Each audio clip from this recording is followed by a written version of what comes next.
അപ്പോൾ വില മാത്രം നോക്കി സാധനം പർച്ചേസ് ചെയ്യാൻ ആഗ്രഹിക്കാത്ത, ക്വാളിറ്റി എന്താണെന്ന് മനസ്സിലാക്കി അതിൻ്റെ പെർഫോമൻസും കറണ്ടും അത് നിങ്ങൾക്ക് തരാൻ പോകുന്ന വെള്ളത്തിൻ്റെ അളവും കാര്യങ്ങളൊക്കെ മനസ്സിലാക്കി ഒരു സാധനം വാങ്ങുന്ന ആളെ സംബന്ധിച്ച് ഇത് വളരെ നല്ലൊരു ഓപ്ഷനായിരിക്കും.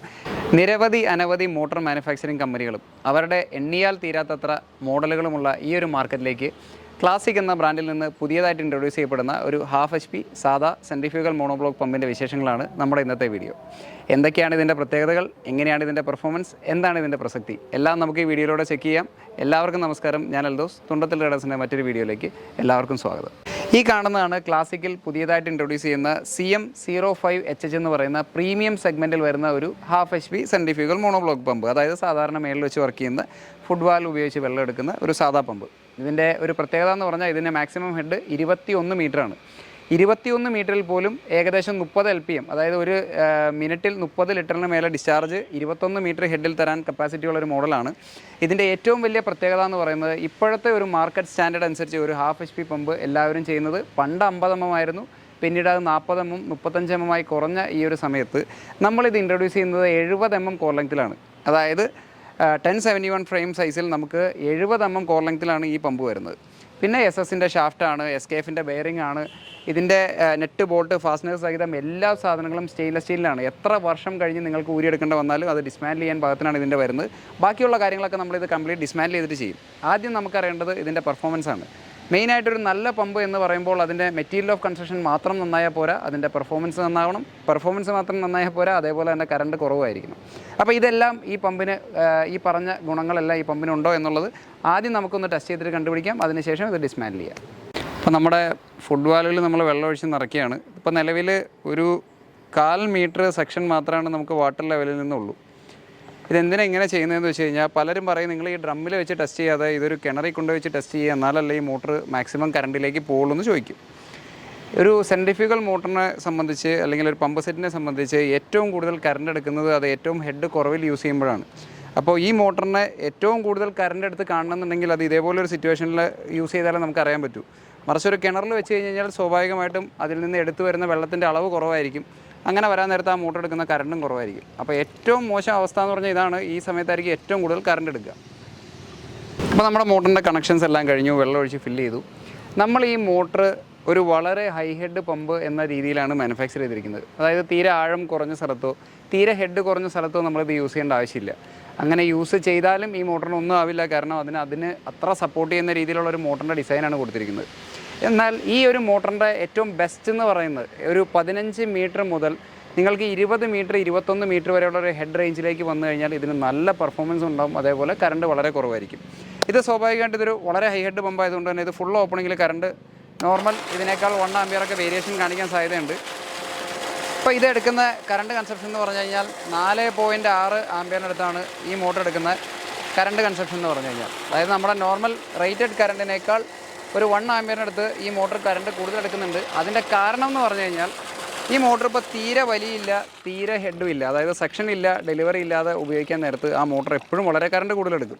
ഇത് പലർക്കും കൺഫ്യൂസിങ് ആയിട്ടുള്ളൊരു കാര്യമാണ്. മിക്ക മോട്ടറിൻ്റെയും നെയിം പ്ലേറ്റിൽ മാർക്ക് ചെയ്തേക്കുന്ന കറണ്ട് എന്ന് പറഞ്ഞു കഴിഞ്ഞാൽ അതിൻ്റെ റേറ്റഡ് ഹെഡിലുള്ള കറണ്ട് കൺസപ്ഷൻ ആയിരിക്കും അതിൽ കൊടുത്തിരിക്കുന്നത്. ഇപ്പോൾ ഇതിൽ 3.5 എന്ന് കൊടുത്തിട്ടുണ്ടെങ്കിൽ അതിൻ്റെ റേറ്റഡ് ഹെഡ് എന്ന് പറഞ്ഞു കഴിഞ്ഞാൽ 18 മീറ്ററാണ്.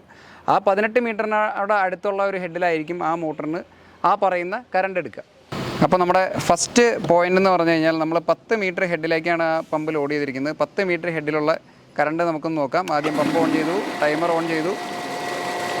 ഭയങ്കര സ്പീഡാണ്. 13 ലിറ്റർ നിറയാനായിട്ട് ഏകദേശം എടുത്ത സമയം എന്ന് പറഞ്ഞാൽ ആകെ 3.34 സെക്കൻഡ് മാത്രമേ എടുത്തുള്ളൂ. അങ്ങനെ കൺസിഡർ ചെയ്ത് കഴിഞ്ഞാൽ ഏകദേശം 14 ലിറ്ററിന് മേലെ ഡിസ്ചാർജ് ഇപ്പോൾ ഇത് പമ്പ് ചെയ്യുന്നുണ്ട്. അത് 10 മീറ്റർ ഹെഡിൽ. പക്ഷേ അതിൻ്റെ കറണ്ട് എന്ന് പറഞ്ഞു കഴിഞ്ഞാൽ 4 ആമ്പിയറിന് മേലെ അത് കറണ്ട് കൊടുക്കുന്നുണ്ട്. ഇപ്പോൾ ശരിക്കും പറഞ്ഞു കഴിഞ്ഞാൽ ഒരു 1 HP റേഞ്ചിലുള്ള പമ്പിൻ്റെ ഡിസ്ചാർജ് തരുന്നുണ്ട്. ഒരു ഹാഫ് HP തൊട്ട് മേലുള്ള കറണ്ടുമാണ് ഇത് ലോ ഹെഡിൽ എടുക്കുന്നത്. ഇനി മെയിനായിട്ട് അറിയേണ്ടത് ഇതിൻ്റെ ഒരു നമ്മൾ ഉദ്ദേശിച്ചേക്കുന്ന ഒരു പോയിൻ്റ് ഒരു 15-18 മീറ്റർ റേറ്റഡ് ഹെഡിൽ കമ്പനി പറയുന്നത് 3600 ലിറ്ററാണ്. നമുക്ക് അതൊന്ന് ലോഡ് ചെയ്തിട്ട് ആ സമയത്ത് എടുക്കുന്ന കറണ്ടും അതിൻ്റെ ഡിസ്ചാർജ് ഒന്ന് ചെക്ക് ചെയ്ത് നോക്കാം. ഏകദേശം 15, 16, 17, 18 മീറ്റർ കൃത്യം 18 മീറ്റർ ലോഡ് ചെയ്തിട്ടുണ്ട്. 18 മീറ്റർ ഹെഡിൽ കമ്പനി അവകാശപ്പെടുന്നത് 3600 ലിറ്റർ വെള്ളമാണ്. ഈ സമയത്ത് എടുക്കേണ്ട കറണ്ട് എന്ന് പറഞ്ഞാൽ ഏകദേശം 3.6, 3.5 ആമ്പിയറാണ് എടുക്കേണ്ട കറണ്ട്. ഇപ്പോൾ ഇപ്പോൾ നമ്മളത് 18 മീറ്റർ ഹെഡിൽ, അതായത് ഈ പമ്പിൻ്റെ റേറ്റഡ് ഹെഡിൽ സെറ്റ് ചെയ്തിട്ടുണ്ട്. കമ്പനി പറയുന്നത് ഇതിന് 3600 ലിറ്റർ വെള്ളം 18 മീറ്ററിൽ ഉണ്ടെന്നാണ്. അതൊന്ന് ചെക്ക് ചെയ്ത് നോക്കണം. നമ്മളത് ആ പമ്പ് ഓൺ ചെയ്തു, ടൈമർ ഓൺ ചെയ്തു, ടൈമർ ഓടിക്കൊണ്ടിരിക്കുകയാണ്. ഇത് 13 ലിറ്ററിൻ്റെ ബക്കറ്റാണ്. ഏകദേശം നമുക്കൊരു 10 ലിറ്റർ നിറയാനുള്ള സമയം എടുത്താൽ മതി. എന്നാലും 13 ലിറ്റർ നിറയാനെടുത്ത സമയം എന്ന് പറഞ്ഞു കഴിഞ്ഞാൽ ഇപ്പോൾ 6.31 സെക്കൻഡ് സമയമാണ് ഈ 10 ലിറ്റർ നിറയാൻ അല്ലെങ്കിൽ 13 ലിറ്റർ നിറയാനെടുത്ത സമയം എന്ന് പറയുന്നത്. നമുക്കിപ്പോൾ നോർമലി കിട്ടേണ്ട പെർഫോമൻസിൽ നിന്ന് വളരെ കൂടുതൽ പെർഫോമൻസാണ് കിട്ടുന്നത്. അതിൻ്റെ ഒരു മെയിൻ കാരണം നമുക്ക് സക്ഷൻ ഇല്ല എന്നുള്ളതാണ്.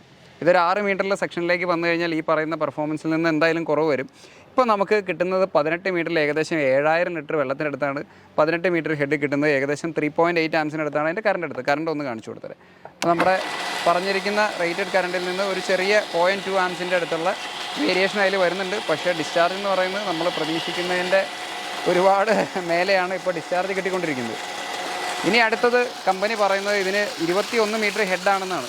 21 മീറ്റർ ഹെഡ് കിട്ടുമോ എന്നുള്ള കാര്യത്തിലാണ് നമുക്ക് അടുത്ത സംശയം. പക്ഷേ ഇത് ശ്രദ്ധിച്ചറിഞ്ഞാൽ അറിയാം, ഇത് 21 മീറ്ററിലും വലിയ വേരിയേഷൻ ഒന്നും കാണിക്കുന്നില്ല. അതാ 21 മീറ്റർ ഇപ്പോൾ കിട്ടുന്നുണ്ട്. ഇതിൻ്റെ മാക്സിമം ഹെഡ് നമുക്കൊന്ന് ചെക്ക് ചെയ്ത് നോക്കാം. 23, 24, 24 മീറ്ററിലും കുറേശ്ശെ വെള്ളം വരുന്നുണ്ട്. ഷട്ട് ഓഫ് എന്ന് പറഞ്ഞു കഴിഞ്ഞാൽ അതാ 25 മീറ്ററാണ് ഇതിൻ്റെ ഷട്ട് ഓഫ് എന്ന് പറയുന്നത്. അപ്പോൾ പ്രാക്ടിക്കലി എത്ര മീറ്റർ വരെ ഉപയോഗിക്കാൻ പറ്റുമെന്ന് ചോദിച്ചു കഴിഞ്ഞാൽ നമുക്കൊരു 22 മീറ്റർ വരെ ഇപ്പോൾ സെറ്റ് ചെയ്തിട്ടുണ്ട്. കമ്പനി 21 പറയുന്നുള്ളൂ, നമ്മൾ 22 സെറ്റ് ചെയ്തിട്ടുണ്ട്. ഈ 22 ലിറ്ററിൽ ഒരു 2000 ലിറ്ററിന് മേലെ ഡിസ്ചാർജ് കിട്ടുകയാണെങ്കിൽ ഇത് സുഖമായിട്ടൊരു ഹൈ ഹെഡ് സൈഡിലേക്ക് നമുക്ക് യൂസ് ചെയ്യാൻ പറ്റും. നമുക്ക് ഈ സമയത്തുള്ള ഡിസ്ചാർജ് ഒന്ന് ചെക്ക് ചെയ്ത് നോക്കാം. ഇപ്പോൾ എടുക്കുന്ന കറണ്ട് 3.3 ആണ്. ഡിസ്ചാർജ് ഒന്ന് ചെക്ക് ചെയ്യുക. അപ്പോൾ നമ്മളിപ്പോൾ സെറ്റ് ചെയ്തേക്കുന്നത് 21 മീറ്ററാണ് പറയുന്നതെങ്കിൽ നമ്മൾ 22 മീറ്റർ സെറ്റ് ചെയ്തിട്ടുണ്ട്. 22 മീറ്ററിൽ വരുന്ന പെർഫോമൻസ് നമുക്കൊന്ന് ചെക്ക് ചെയ്ത് നോക്കാം. ടൈമർ റീസെറ്റ് ചെയ്തിട്ടുണ്ട്. ആദ്യം ടൈമർ ഓൺ ചെയ്തു, മോട്ടർ ഓൺ ചെയ്തിട്ടുണ്ട്. ഓക്കെ, ഇപ്പോൾ ഈ മോട്ടർ എടുക്കുന്ന കറണ്ട് എന്ന് പറഞ്ഞു കഴിഞ്ഞാൽ 3.3 ആംസ് മാത്രമാണ് കറണ്ട് എടുക്കുന്നുള്ളൂ. ബക്കറ്റ് ഓൾമോസ്റ്റ് നിറഞ്ഞു. നമ്മുടെ 10 ലിറ്റർ നിറയാനെടുത്ത സമയം എന്ന് പറയുന്നത് ഇപ്പോൾ 13.72 സെക്കൻഡ് സമയമാണ് അത് നിറയാനെടുത്ത ഒരു സമയം എന്ന് പറയുന്നത്. ഓക്കെ, 22 മീറ്റർ ഹെഡിൽ. അപ്പോൾ നമുക്ക് ഈ പമ്പിന് നമ്മൾ ഈ പറയുന്ന 22 മീറ്റർ ഹെഡിൽ കിട്ടുന്ന ഡിസ്ചാർജ് എന്ന് പറഞ്ഞു കഴിഞ്ഞാൽ 3300 ലിറ്ററിനടുത്ത് ഡിസ്ചാർജ് കിട്ടുന്നുണ്ട്. കമ്പനി പറയുന്നത് 21 മീറ്ററിൽ 1800, 1900 ലിറ്ററാണ്. അതായത് 38 LPM എന്നാണ് എൻ്റെ ഒരു ഓർമ്മ. ഒന്ന് ചെക്ക് ചെയ്തിട്ട് പറയാം. 36 LPM ആണ് കമ്പനി പറയുന്നത്. അപ്പോൾ 36 LPM എന്ന് പറഞ്ഞു കഴിഞ്ഞാൽ ശരിക്കും കിട്ടേണ്ടത് 2100 ലിറ്റർ വെള്ളം 21 മീറ്ററിലാണ് നമുക്ക് കിട്ടേണ്ടത്. അപ്പോൾ അതിൽ നിന്ന് ഒരു 1000 ലിറ്ററിന് മേലെ 1 മീറ്റർ ഹെഡിലോടും കൂടി നമുക്ക് കിട്ടുന്നുണ്ട്. പെർഫോമൻസ് വൈസ് ഒരു രക്ഷയില്ലാത്ത മോട്ടറാണ്. നമ്മളൊരു ഹാഫ് HP മോട്ടറിനെ കമ്പയർ ചെയ്ത് കഴിഞ്ഞ് കഴിഞ്ഞാൽ ഹാഫ് HPയേക്കാൾ ഒരുപാട് പെർഫോമൻസ് കൂടിയുള്ളൊരു മോഡലാണ്. നല്ല പെർഫോമൻസ്, നല്ല ഹെഡ്. നമുക്ക് ഈ പറഞ്ഞ പോലെ ലോ ഹെഡിൽ ഉപയോഗിച്ചാലും ഈ മോട്ടറിൻ്റെ കോർ ലെങ്ത് അധികമായതുകൊണ്ട് കാര്യം ചെറിയൊരു കറണ്ട് വേരിയേഷൻ ഉണ്ടെങ്കിൽ പോലും അത് ഈസി ആയിട്ട് വിത്ത്സ്റ്റാൻഡ് ചെയ്യും. നമുക്കപ്പോൾ ചെറിയ പർപ്പസിന് ഒരു അരമണിക്കൂറോ 1 മണിക്കൂറൊക്കെ താഴെ ലോ ഹെഡിൽ അടിക്കേണ്ട വന്നു കഴിഞ്ഞാൽ ഇതിനൊന്നും ആവില്ല. പക്ഷേ അത് അധികം നേരം ഉപയോഗിക്കുന്നത് നമ്മൾ റെക്കമെൻഡ് ചെയ്യുന്നില്ല. മിനിമം ഒരു 15 മീറ്റർ തൊട്ടാണെങ്കിൽ വളരെ സ്മൂത്തായിട്ട് ഓടും. നിങ്ങൾ കണ്ടിട്ടുള്ള ഒരു ഹാഫ് HP പമ്പിനേക്കാൾ ഒരു 1 HP റേഞ്ചിലുള്ള പമ്പിനെ ഡിസ്ചാർജ് തരുന്ന ഒരു ഹാഫ് HP പമ്പെന്ന് വേണമെങ്കിൽ ഇതിനെ വിശേഷിപ്പിക്കാൻ പറ്റും. അപ്പം നമ്മൾ അടുത്ത് ചെയ്യാൻ പോകുന്ന ഈ മോട്ടറിനെ കംപ്ലീറ്റ് ആയിട്ട് അഴിച്ച് പറിച്ച് നമുക്ക് ഇതിൻ്റെ സ്പെയർ കാര്യങ്ങൾ, ഇതിൻ്റെ മെറ്റീരിയൽ ഓഫ് കൺസ്ട്രക്ഷൻ, ഇതിൻ്റെ വൈൻഡിങ്, എല്ലാ കാര്യങ്ങളും ഒന്ന് ചെക്ക് ചെയ്യണം. അടുത്ത് നമുക്ക് ഈ മോട്ടറിന് ഡിസ്മാൻഡിൽ ചെയ്യാം. അപ്പോൾ നമ്മൾ ആ പമ്പ് കംപ്ലീറ്റ് ആയിട്ട് ഡിസ്മാൻഡിൽ ചെയ്തിട്ടുണ്ട്. നമ്മുടെ ഫ്രണ്ട് കവറിൽ നിന്ന് അല്ലെങ്കിൽ ഡൂമിൽ നിന്ന് തുടങ്ങിക്കഴിഞ്ഞാൽ നിങ്ങളുടെ ഇൻസൈഡ് നോക്കിയാൽ അറിയാം ഇതിൻ്റെ വെറ്റ് പാർട്സുകളെല്ലാം PU കോട്ടിങ് ചെയ്തിട്ടാണ് വരുന്നത്. അപ്പോൾ ഇത് മാക്സിമം വെയർ റെസിസ്റ്റൻ്റ് ആയിരിക്കും. അതേപോലെ ഇതിൻ്റെ ഇമ്പലർ ശ്രദ്ധിച്ച് കഴിഞ്ഞാൽ ഇതൊരു ഹൈ ഗ്ലാസ് കണ്ടൻ്റ് ഉള്ള ഒരു നൊറൈൽ ഇമ്പലറാണ്. ഇതിൻ്റെ ഡയമെൻഷനും കാര്യങ്ങളൊന്നും നമുക്ക് വെളിപ്പെടുത്താൻ സാധിക്കില്ല. അതേപോലെ ഇതിന് ഒരു ബ്രാസ് ഇൻസേർട്ട് കൊടുത്തിട്ടുണ്ടാവും. സാധാരണ കണ്ടു കഴിഞ്ഞ് കഴിഞ്ഞാൽ ഇതിൽ ഈ ബ്രാസ് ഇൻസേർട്ട് ഉണ്ടാവില്ല. അപ്പോൾ അതിൻ്റെ പെട്ടെന്ന് ഡിഫോർമേഷനൊക്കെ വരാൻ സാധ്യതയുണ്ട്. പക്ഷേ ഈ ബ്രാസ് ത്രെഡ് ഉള്ളതുകൊണ്ട് അത് കാലാകാലം ലാസ്റ്റ് ചെയ്യും. 12 mm വരുന്ന രാജ എന്ന് പറഞ്ഞ കമ്പനിയുടെ ഒരു നല്ലൊരു സീലാണ് ഉപയോഗിച്ചിരിക്കുന്നത്. ഇനി ഇതിൻ്റെ ഫ്രണ്ട് ബ്രാക്കറ്റ് നോക്കിക്കഴിഞ്ഞാൽ ഇതിൻ്റെ ഉൾവശം എല്ലാം PU കോട്ടിങ് ചെയ്തിട്ടാണ് വരുന്നത്. അപ്പോൾ അതൊരു ആഡഡ് ബെനിഫിറ്റാണ്. നമ്മളെപ്പോൾ തുറന്നു നോക്കിയാൽ അത് വൃത്തിയോടുകൂടി തുരുമ്പ് പിടിക്കാതെ ഇതേപോലെ തന്നെ ഉണ്ടാവും. അതേപോലെ വൈൻഡിങ് ആണ് ഇതിൻ്റെ ഒരു കോർ എന്ന് പറയുന്നത്. അതായത് ഇതിൻ്റെ ഒരു ബ്രെയിൻ എന്ന് പറഞ്ഞ് വേണമെങ്കിൽ വിശേഷിപ്പിക്കാം. ഇത് 70 mm വരുന്ന ഒരു F ക്ലാസ് വൈൻഡിങ് ആണ്. നിങ്ങളൊരു സാധാരണ RHPയുടെ കോർ അഴിച്ച് കണ്ടിട്ടുണ്ടെങ്കിൽ ഇതിൻ്റെ 1/3 നീളം പോലും അതിനുണ്ടാവില്ല. അത് 70 mm വരുന്ന കോർ ലെങ്ത് ആണ്. F ക്ലാസ് വൈൻഡിങ് ആണ്. അതിന് കൂടുതൽ നമ്മുടെ സാധാരണ B ക്ലാസ്സിനേക്കാൾ കൂടുതൽ ഹീറ്റ് വിത്ത്സ്റ്റാൻഡ് ചെയ്യാൻ പറ്റുന്ന രീതിയിലാണ് വരുന്നത്. കെൽട്രോൺ എന്ന് പറഞ്ഞ കമ്പനിയുടെ കപ്പാസിറ്ററാണ് വരുന്നത്. അതേപോലെ തന്നെ SKF എന്ന് പറഞ്ഞ കമ്പനിയുടെ ബെയറിംഗ് ആണ് അവർ യൂസ് ചെയ്തിരിക്കുന്നത്. 62.03 62.02 ബെയറിംഗ് സൈസ് വരുന്നത്. ഇതിൻ്റെ റോട്ടറാണ്. റോട്ടർ ശ്രദ്ധിച്ചറിയാം. റോട്ടറും PU കോട്ടിങ് ചെയ്തിട്ടുണ്ട്. ഷാഫ്റ്റ് സ്റ്റെയിൻലെസ് സ്റ്റീലാണ്. പിന്നെ ഇതിൻ്റെ ബാക്ക് കവറിൻ്റെ ഉൾവശം പോലും വെറുതെ വിടാതെ നല്ല ഭംഗിയിൽ പെയിൻറ്റ് ചെയ്ത് വെച്ചിട്ടുണ്ടെന്ന് വേണമെങ്കിൽ പറയാം. ഇത് PPE മെറ്റീരിയൽ വരുന്നതാണ്. സാധാരണ പ്ലാസ്റ്റിക് പെട്ടെന്ന് ഉരുകും. ഇത് കുറച്ച് ഹീറ്റ് വിത്ത്സ്റ്റാൻഡ് ചെയ്യുന്ന രീതിയിലുള്ള മെറ്റീരിയലാണ്.